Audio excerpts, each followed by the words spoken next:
Hi everyone, this is Shaurya Agarwal and welcome back to my YouTube channel Commerce Wall. आज हम start कर रहे हैं staffing chapter का next topic that is recruitment and sources of recruitment. इससे पहले हमने मीनिंग और प्रोसेस किया था। अगर आपने वो वीडियो नहीं देखा आप देख सकते हैं, लिंक डिस्क्रिप्शन में दिया हुआ है या फिर आई बटन में।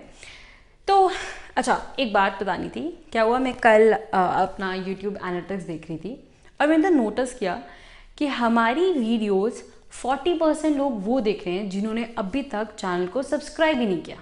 Like seriously, your one subscribe really matters to us and it's absolutely free to subscribe guys. So please मेरे चैनल को सब्सक्राइब करें। अगर वीडियो पसंद आए तो इसे लाइक कीजिए, अपने फ्रेंड्स तक शेयर कीजिए ताकि हम ज़्यादा से ज़्यादा स्टूडेंट्स तक रीच कर सके और हम भी थोड़े मोटिवेट होंगे और वीडियोस जल्दी जल्दी डालेंगे ताकि प्री बोर्ड्स या बोर्ड से पहले आपका सिलेबस कंप्लीट हो जाए। चलो ठीक है, फिर स्टार्ट करते हैं। आई होप अब आपने सब्सक्राइब कर दिया होगा। तो स्टार्ट करते हैं आज का वीडियो दैट इज रिक्रूटमेंट।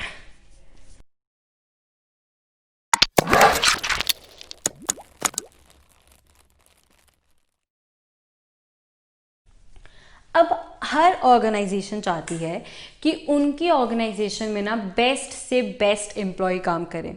उसके लिए अब क्या करते हैं, वो एक HR manager that is human resource manager वो हायर करते हैं और HR मैनेजर का काम है कि अपनी ऑर्गेनाइजेशन के लिए बेस्ट एम्प्लॉय ढूंढ के लाने। अब वो हर एक घर में तो जाके ढूंढेंगे नहीं ना कि शायद इस घर में मेरा बेस्ट एम्प्लॉय हो सकता है, नहीं, शायद उस घर में मेरा बेस्ट एम्प्लॉय हो सकता है, ऐसा तो नहीं होगा। तो HR मैनेजर क्या करेगा, वो एक एडवर्टीजमेंट निकाल देगा जिसमें उन्होंने लिखा होगा, सब कुछ बता दिया होगा, ये जॉब है, ये जॉब की रिक्वायर्ड क्वालिफिकेशंस है, ये हम इतनी इतनी सैलरी देंगे, ऐसा काम होगा, थोड़ा बहुत उन्होंने बता दिया होता है ताकि वो उन कैंडिडेट्स को अट्रैक्ट कर सके जो उस जॉब के लिए क्वालिफाइड हैं। तो क्या होगा, उन्होंने वो एडवर्टीजमेंट निकाली और जो लोग क्वालिफाइड है उस जॉब के लिए, जब वो एडवर्टीजमेंट पढ़ेंगे तो वो क्या करेंगे, अप्लाई करेंगे फॉर दैट पर्टिकुलर जॉब अगर वो उस जॉब के लिए ढूंढ रहे हैं या फिट हैं। तो बेसिकली हम करते क्या हैं, हम रिक्रूटमेंट में HR मैनेजर इंफॉर्मेशन प्रोवाइड करता है जॉब सीकर्स को कि हमारी ऑर्गेनाइजेशन में एक वैकेंसी है और अगर आप एलिजिबल हैं, क्वालिफाइड हैं, तो आइए और मेरी ऑर्गेनाइजेशन में अप्लाई कीजिए। ठीक है, तो रिक्रूटमेंट क्या है basically, recruitment aims at attracting number of candidates to apply for a given job. हम उन्हें अट्रैक्ट कर रहे हैं, हम उन्हें इन्फॉर्मेशन प्रोवाइड कर रहे हैं और हम उन्हें बोल रहे हैं कि अगर आप एलिजिबल हैं तो आइए और मेरी ऑर्गेनाइजेशन में अप्लाई कीजिए इस जॉब के लिए। तो दूसरी भी यही है लाइन। तो दो डेफिनेशंस लिखी हैं, आपको जो भी अच्छी लगे देख सकते हैं।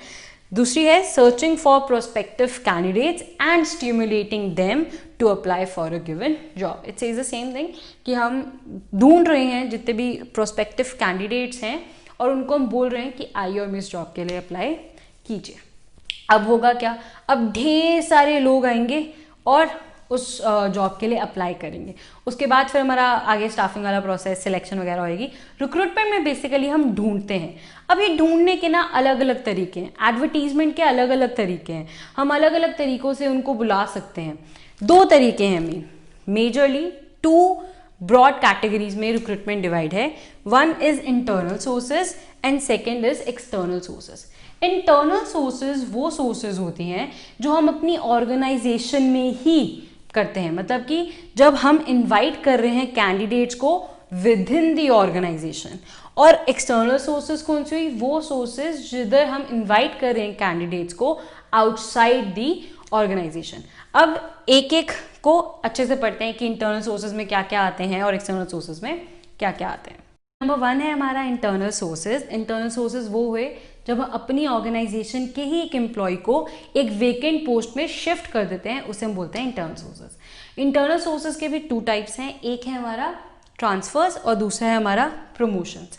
ट्रांसफर क्या हुआ, जब हम एक एम्प्लॉय को शिफ्ट कर रहे हैं एक जॉब से दूसरी जॉब में या एक डिपार्टमेंट से दूसरी डिपार्टमेंट में जो सेम लेवल पे है, मतलब उनकी रिस्पॉन्सिबिलिटीज़ में, अथॉरिटीज़ में, स्टेटस में, पे में कोई चेंज नहीं आएगा, उसे हम बोलते हैं ट्रांसफ़र। तो ट्रांसफ़र क्या हुआ, it involves shifting of an employee from one job to another, from one department to other without a substantive change in the responsibilities and status. Status और responsibilities में कोई change नहीं आएगा, सेम लेवल पे same level पे shift हुआ है। जैसे फॉर एग्जांपल पहले वो नॉर्थ, एक सेल्स मैनेजर एक नॉर्थ जोन में काम कर रहे थे, अब उनकी शिफ्टिंग हो गई, उनको ट्रांसफर कर दिया साउथ जोन में। तो लेवल सेम है, रिस्पॉन्सिबिलिटी में कोई चेंज नहीं आएगा, अथॉरिटी में, स्टेटस में, पे में कोई चेंज नहीं आएगा, बस उनको ट्रांसफर कर दिया है एक डिपार्टमेंट से दूसरे डिपार्टमेंट में। अब आप बोलोगे ये कर क्यों रहे हैं, शिफ्टिंग कर ही क्यों रहे हैं, इसका फ़ायदा क्या है? तो इसका फ़ायदा ये है, जैसे सपोज नॉर्थ जोन में हमारी 110 एम्प्लॉयज़ हैं, ठीक है, लेकिन हमें ज़रूरत सिर्फ 100 एम्प्लॉयज़ की है। तो नॉर्थ जोन क्या हुआ, ओवर स्टाफ्ड, स्टाफ सिर्फ 100 चाहिए था, लेकिन मेरे पास 110 एम्प्लॉयज़ हैं। और साउथ जोन में सपोज 90 एम्प्लॉयज़ हैं, लेकिन मुझे चाहिए कितने, 100 एम्प्लॉयज़। तो साउथ जोन क्या हुआ, अंडर स्टाफ्ड, कितना, 10 एम्प्लॉयज़ है। तो हम क्या कर सकते हैं, हम नॉर्थ जोन से 10 एम्प्लॉयज़ शिफ्ट कर सकते हैं, ट्रांसफर कर सकते हैं साउथ जोन में। तो ये होते हैं ट्रांसफर्स हम इसलिए भी करते हैं ताकि ओवर स्टाफ्ड डिपार्टमेंट से हम अंडर स्टाफ्ड डिपार्टमेंट में एम्प्लॉयज़ भेज सके, ताकि हमारी जो स्टाफिंग जो है वो अच्छी ठीक रहे, ठीक है। ना ही ओवर स्टाफ होना चाहिए, ना ही अंडर स्टाफ होना चाहिए, राइट, ये तो पता है ना। तो ये हुआ हमारा ट्रांसफर।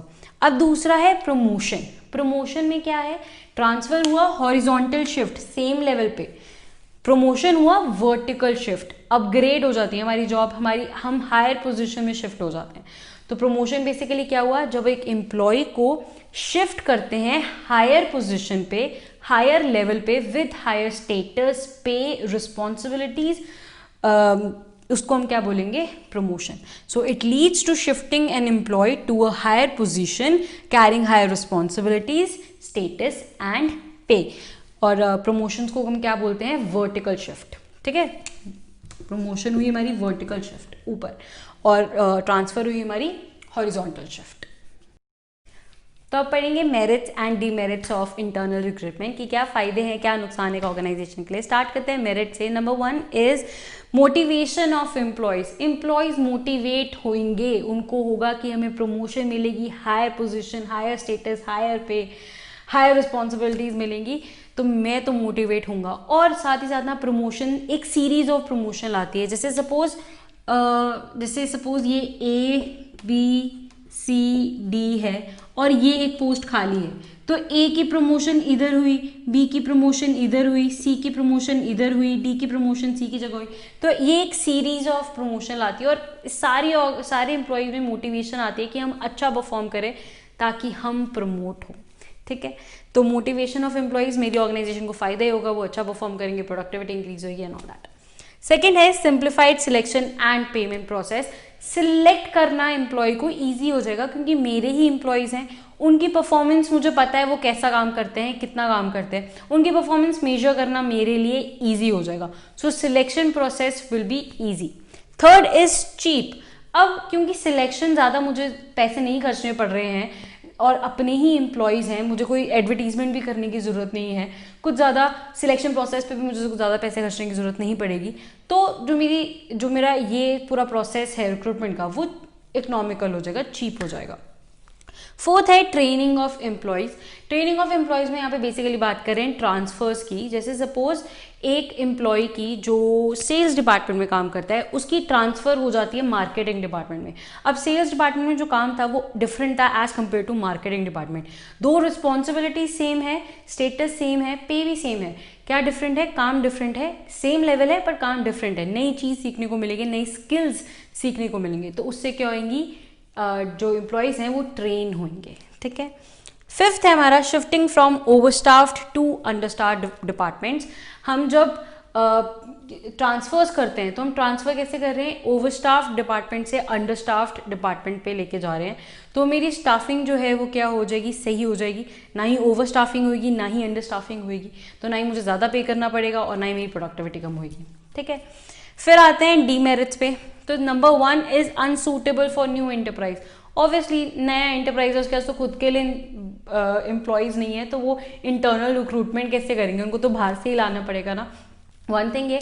और दूसरी, कभी भी कोई भी ऑर्गेनाइजेशन ना कंप्लीटली इंटरनल रिक्रूटमेंट में नहीं डिपेंडेंट रह सकती है, क्योंकि सपोज जैसे प्रमोशन करते हैं वो लोग, ए की प्रमोशन इधर हुई, बी की ए की जगह हुई, सी की बी की जगह हुई, डी की सी की जगह हुई, तो डी की प्लेस तो खाली रहेगी ना। अब डी की प्लेस भरने के लिए तो मुझे बाहर से एम्प्लॉयज़ हायर करने ही पड़ेंगे। So we can never depend on internal recruitment.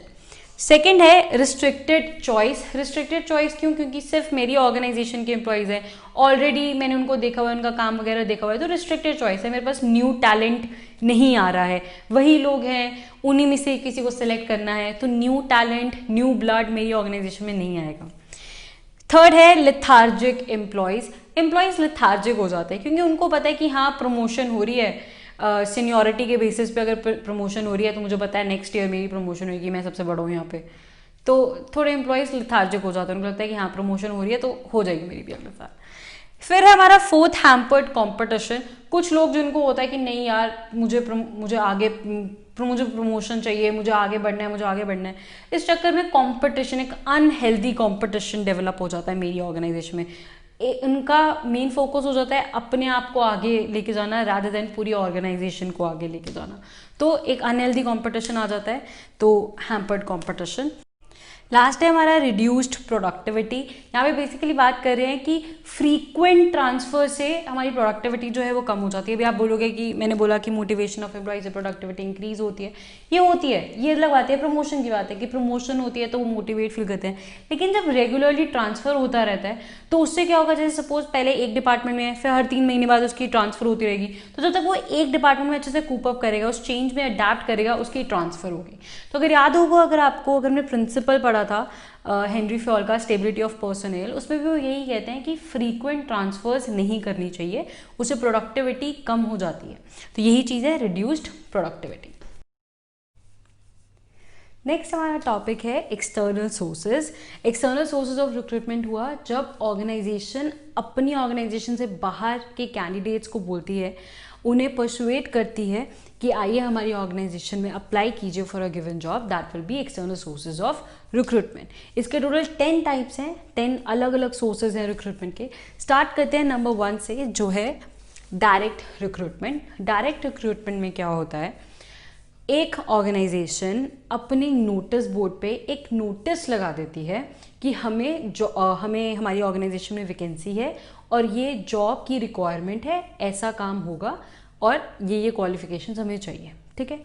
Notice board पे लगा देती है या फिर फैक्ट्री गेट पे लगा देती है। तो होता क्या है कि बहुत सारी लेबर एक इकट्ठी हो जाती है वहाँ पे उस फैक्ट्री गेट के बाहर, और ऑन स्पॉट सिलेक्शन होती है, उसी टाइम हम सिलेक्ट कर लेते हैं कुछ लेबर अपनी ऑर्गेनाइजेशन के लिए। तो आप सोचो, क्या ऐसी टाइप ऑफ सिलेक्शन हम टॉप लेवल मैनेजर्स या मिडिल लेवल मैनेजर्स या लोअर लेवल मैनेजर्स के लिए कर सकते हैं? नहीं। इस टाइप की रिक्रूटमेंट, जो डायरेक्ट रिक्रूटमेंट है, वो तब यूज़ होती है जब हम अनस्किल्ड या सेमी स्किल्ड वर्कर्स की बात कर रहे हैं, ठीक है। इन वर्कर्स को बेसिकली हम बदली वर्कर्स कहते हैं, ठीक है। क्या बोलते हैं मैंने? बदली वर्कर्स, या ये कैजुअल वर्कर्स होते हैं। कभी कैजुअल वैकेंसी आ गई हमारी ऑर्गेनाइजेशन में, जो डेली वेज वर्कर्स होते हैं ना, उस टाइप की जॉब के लिए हम डायरेक्ट रिक्रूटमेंट करते हैं। ईजी है, चीप है, और ऐसी डेली वेज वर्कर है तो उनके लिए ज़्यादा सिलेक्शन प्रोसेस टफ भी नहीं हम रख सकते, क्योंकि अनस्किल्ड हैं या सेमी स्किल्ड वर्कर्स हैं। तो इनको डेली बेसिस पे हम वेजेस देते हैं, और ये हम तब यूज़ करते हैं जब हमारी ऑर्गेनाइजेशन में कैजुअल वैकेंसी हो, या फिर एकदम से कोई प्रोजेक्ट आ गया और ढेर सारा लोड बढ़ जाए काम का, तब हम इस टाइप की रिक्रूटमेंट यूज़ करते हैं, ठीक है। सेकेंड है हमारी कैजुअल वर्कर्स, जिन्हें हम कैजुअल कॉलर्स भी बोलते हैं। बेसिकली क्या होता है, जब हम, जैसे सपोज हमने एक रिक्रूटमेंट की तो बहुत सारे लोग आए, उसमें से हम कुछ ही लोगों को सिलेक्ट करेंगे, बाकी जो लोग बच गए उनका जो डेटा है, कुछ ऑर्गेनाइजेशन उनका डेटा भी अपने पास रखती है। इन्हें हम बोलते हैं अनसॉलिसिटेड कैंडिडेट्स, ठीक है, जो सिलेक्ट नहीं हुए होते हैं, ये होते हैं हमारे अनसॉलिसिटेड कैंडिडेट्स। तो ऑर्गेनाइजेशंस क्या करती हैं, बड़ी बड़ी एमएनसीज इन लोगों का भी डेटा जो है वो अपने पास रखती हैं। तो इन केस ऑफ वैकेंसी, एकदम से वैकेंसी आ गई, तो कंपनीज क्या करती है, इन लोगों को जो सिलेक्ट नहीं हुए होते हैं उस पर्टिकुलर टाइम में, जिन्हें अनसॉलिसिटेड कैंडिडेट कहते हैं, उनको कॉल करके बोलती है कि आप आइए और इंटरव्यू दीजिए। तो उससे क्या होगा, जो रिक्रूटमेंट का बाकी जो एडवर्टीजमेंट वगैरह वो जो वाला खर्चा है वो नहीं आएगा, और ये जो है ये काफ़ी चीप या इनएक्सपेंसिव पड़ जाता है ऑर्गेनाइजेशन को। तो ये तब यूज़ होती है, इन्हें बोलते हैं हम कैजुअल वर्कर्स या casual callers. Third type of recruitment है एम्प्लॉयमेंट एक्सचेंज। एम्प्लॉयमेंट एक्सचेंज जो है ये गवर्नमेंट सर्विस है। बेसिकली इसमें होता क्या है कि गवर्नमेंट अपने पास जो जॉब सीकर्स हैं, जो एम्प्लॉयमेंट चाहते हैं, उनका डेटा अपने पास रखती है, और जिन्होंने जॉब देनी है, एम्प्लॉयर्स जो हैं, जो ऑर्गेनाइजेशन है, उनका डेटा अपने पास रखती है। तो फिर वो मैच करती है। कैसे मैच करेगी? वो देखते हैं कि एक ऑर्गेनाइजेशन को किस टाइप के लोग चाहिए, क्या क्वालिफिकेशंस होनी चाहिए, क्या जॉब है, क्या रिक्वायरमेंट्स है, और जिन लोगों ने उनके पास डेटा रखा हुआ है कि उनके पास ये क्वालिफिकेशंस हैं, ये उनकी इंटर्नशिप्स हैं, ये इनके प्रोग्राम्स वगैरह वगैरह जो भी हैं, उनका सीवी अपने पास रखती है। फिर उन्हें मैच करती है। जिनका भी मैच होता है उस जॉब सीकर को उस ऑर्गेनाइजेशन के पास भेज देती है फॉर आगे सिलेक्शन वगैरह वाला प्रोसेस। तो बेसिकली करती क्या है जो एम्प्लॉयमेंट एक्सचेंज है, वो एक लिंक, एक मिडलमैन का काम करती है between job seekers and employers. तो एम्प्लॉयमेंट एक्सचेंज क्या है? गवर्नमेंट की सर्विस है and they serve as a link between job seekers and employers. इनका सिर्फ एक ड्रॉबैक ये है कि इनके पास जो भी डेटा पड़ा होता है ना, वो अप टू डेट नहीं होता। इसके लिए ये काफ़ी ड्रॉबैक है, इसलिए ज़्यादा लोग इनको प्रेफर नहीं करते हैं। अप टू डेट नहीं होते, और क्या होता है कभी कभी जो वो सिलेक्ट करते हैं कैंडिडेट फॉर रिक्रूटमेंट सिलेक्शन, वो मे बी हमारी ऑर्गेनाइजेशन के लिए अनफिट हो। ठीक है। फोर्थ टाइप है placement agencies and management consultants. जो एम्प्लॉयमेंट एक्सचेंज है वही सेम प्लेसमेंट एजेंसीज का काम है। डिफरेंस बस ये है, ये गवर्नमेंट का होता है और ये प्राइवेट कंपनीज होती हैं। ठीक है, प्राइवेट कंसल्टेंट्स होते हैं या इंडिविजुअल्स होते हैं प्राइवेट। तो प्लेसमेंट एजेंसीज का भी सेम काम है। इनके पास भी डेटा पड़ा होता है जॉब सीकर्स का और एम्प्लॉयर्स का। उनको मैच करते हैं, डिमांड और सप्लाई को मैच करते हैं कि उनको क्या चाहिए, हमारे पास क्या है। जो मैच हो गया उनको उनके पास भेज देंगे और काम चल जाता है। ऐसे रिक्रूटमेंट होती है। ये बेसिकली थर्ड पार्टी रिक्रूटमेंट है। अपनी ऑर्गेनाइजेशन पे हम खुद से कुछ नहीं कर रहे हैं, हम एक प्लेसमेंट एजेंसी हायर करती है जो हमारे बिहाफ पे हमारी ऑर्गेनाइजेशन के लिए रिक्रूटमेंट प्रोसेस करती है। ठीक है, अब प्लेसमेंट एजेंसीज तो हो गई ये। फिर आते हैं हमारे मैनेजमेंट कंसल्टेंट्स। इनका भी सेम काम है, ये भी एक लिंक ही बनाती है between job seekers and employees. अब जो मैनेजमेंट कंसल्टेंट्स जो होते हैं ना, इनके पास, इनसे जो हम एक्सपेक्ट कर सकते हैं कि किस टाइप के कैंडिडेट्स हमें देंगे, ये हमें जो कैंडिडेट्स देते हैं वो एग्जीक्यूटिव लेवल्स के होते हैं। जो टॉप लेवल मैनेजर्स और मिडिल लेवल मैनेजर्स के टाइप के कैंडिडेट्स हमें प्रोवाइड करते हैं। तो ये बेसिकली करते क्या, ये एक नॉमिनल फ़ी चार्ज कर देते हैं और हमारी तरफ से रिक्रूटमेंट प्रोसेस करते हैं। ठीक है, सो प्लेसमेंट एजेंसीज और मैनेजमेंट कंसल्टेंट्स क्या हो गए? प्राइवेट कंपनीज हो गई and they specialise in middle and top level placements. Fifth है हमारा कैंपस रिक्रूटमेंट। बड़ी बार सुन रखा होगा आपने अपने सीनियर्स से या अपने कजन्स, एल्डर कजन से, कि वो बोलते हैं कि हमारी कॉलेज प्लेसमेंट हो गई है। तो college placement is campus recruitment. तो अगर आप जब 12th के बाद जाओगे ना, आप जब कॉलेज ढूंढोगे, आप भी सुनोगे ये चीज़ कि ऐसी कॉलेज में जाना है जिनकी प्लेसमेंट्स जो हैं वो अच्छी होती है, जिनके प्लेसमेंट पैकेजेस अच्छे होंगे। आप करोगे बात ये भी आगे जाके। तो कॉलेज जो कैंपस रिक्रूटमेंट है, जिन्हें हम कॉलेज प्लेसमेंट्स कहते हैं, वो बेसिकली क्या होता है कि बड़ी बड़ी कंपनीज, इंस्टीट्यूशंस टाई अप कर देती हैं कॉलेजेस से, इंस्टीट्यूट से उनसे टाई अप करती है कि जैसे ही आपके जो स्टूडेंट्स हैं उनकी ग्रेजुएशन कंप्लीट हो जाती है या फिर जब वो फाइनल ईयर में होते हैं, तब वो आते हैं हमारे स्कूल कॉलेजेस में, और फिर वो वहाँ पे सिलेक्शन प्रोसेस अपना करते हैं। तो रिक्रूटमेंट कैसे हुई, इन्फॉर्मेशन कैसे प्रोवाइड किया? Through campus, through institution, schools, colleges. तो इससे हम क्या बोलते हैं? Campus recruitment. Six source of recruitment है हमारा लेबर कॉन्ट्रैक्टर्स। लेबर कॉन्ट्रैक्टर्स क्या होता है? उनके पास ना ढेर सारे अनस्किल्ड लेबर्स होती है जो उनके लिए काम करते हैं, जो लेबर कॉन्ट्रैक्टर्स के लिए काम करते हैं। तो कंपनीज या ऑर्गेनाइजेशंस क्या करती हैं? इन लेबर कॉन्ट्रैक्टर्स को कॉल करती है और उनको बोलती है कि मुझे 100 वर्कर्स की ज़रूरत है। तो ये लेबर कॉन्ट्रैक्टर्स अपने वर्कर्स इनको भेज देते हैं। तो होता क्या है कि हमने इन लेबर कॉन्ट्रैक्टर्स को वर्क किया और इन्हीं के जो वर्कर्स होते हैं वो हमारी ऑर्गेनाइजेशन में आके काम करते हैं। तो इसका फ़ायदा क्या हुआ कि सपोज शॉर्ट नोटिस में मुझे ज़रूरत पड़ गई वर्कर्स की, तो मैं सीधा इनको कॉल करूँगी और 100 वर्कर्स वो एक साथ भेज देंगे। तो शॉर्ट नोटिस पे चीप लेबर अवेलेबल हो जाती है। और ये टाइप जो लेबर कॉन्ट्रैक्टर्स हैं, ये बेसिकली हम इनको तब यूज़ करते हैं जब हमें अनस्किल्ड वर्कर्स की ज़रूरत हो।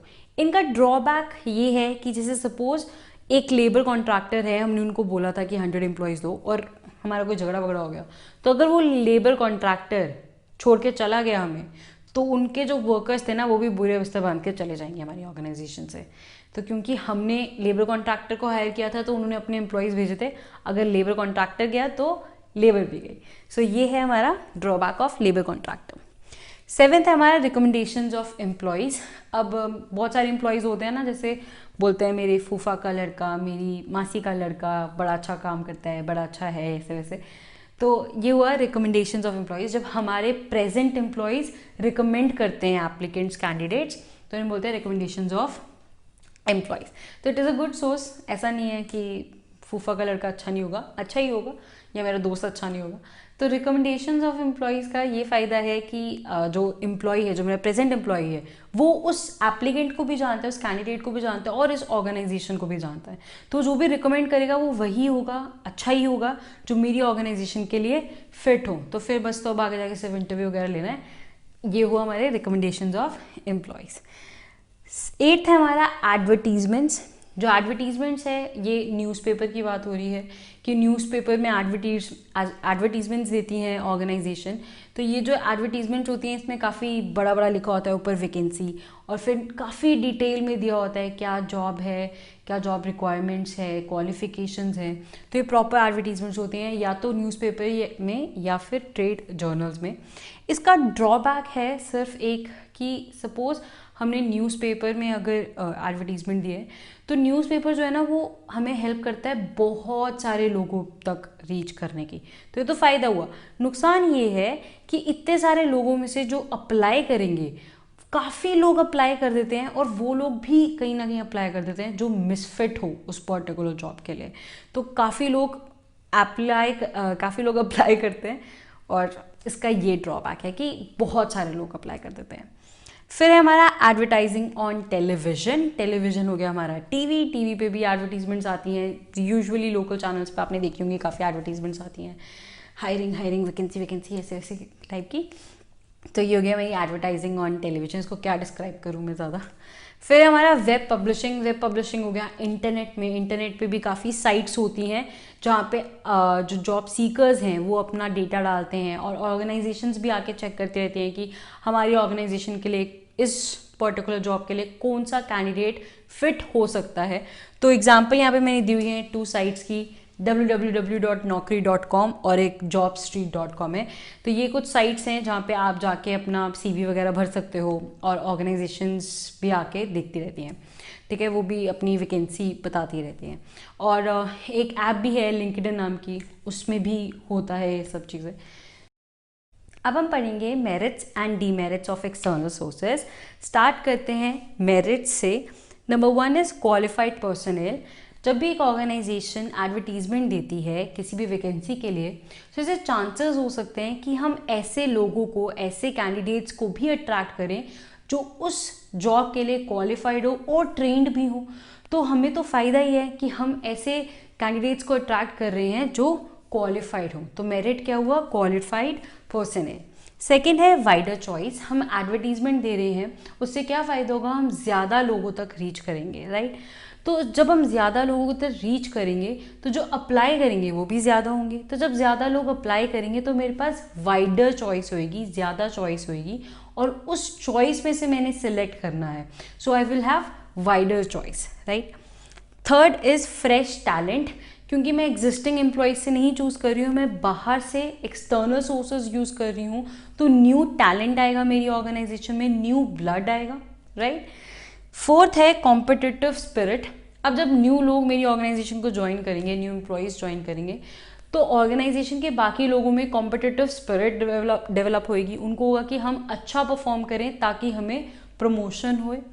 तो ये हो गया मेरिट्स। फिर है demerit. Number 1 is dissatisfaction among existing employees. कुछ एम्प्लॉयज़ में डिससैटिस्फैक्शन भी होती है, उनको होता है कि मेरे प्रमोशन होने के चांसेस अब कम हो गए हैं क्योंकि हमारी ऑर्गेनाइजेशन एक्सटर्नल सोर्सेज रिक्रूट कर रही है, ठीक है। फिर सेकंड है लेंथी प्रोसेस। रिक्रूटमेंट काफ़ी लेंथी प्रोसेस होता है। पहले हम एक प्रॉपर सोर्स डिसाइड करेंगे कि हमने कौन सा सोर्स यूज़ करना है जिससे हम रिक्रूट करेंगे लोगों को। फिर वी हैव टू वेट कि लोग कि वर्क कैंडिडेट जो हैं वो अप्लाई करें for the selection process. So it is a lengthy process, ठीक है। थर्ड है कॉस्टली प्रोसेस, काफ़ी पैसे भी लग जाते हैं। अगर एडवर्टीजमेंट देनी हो न्यूज़पेपर में तो काफ़ी, एक कॉलम खरीदने के पैसे हैं, टेलीविज़न पे देने हैं तो उसकी कॉस्ट अलग है। तो और अगर हम कोई मैनेजमेंट कंसल्टेंट्स हायर करते हैं या प्लेसमेंट एजेंसीज हायर करते हैं या कॉन्ट्रैक्टर्स हायर करते हैं तो उनकी फीसेस भी अलग से होती हैं। So it is a costly process. So that's it guys, आज के लिए इतना ही। आई नो काफ़ी लंबा हो गया है तो, पर काफ़ी एकदम कंप्लीट वीडियो है। आप, आई होप आपको समझ आ गया हो। नहीं आया हो तो आप हमसे पूछ सकते हैं अपने डाउट्स कमेंट सेक्शन में, या इंस्टाग्राम पे आप हमें डीएम कर सकते हैं। Thank you so much guys for watching it, and don't forget to subscribe to my YouTube channel and push the bell icon so that every time we upload a video you get notified. Thank you so much.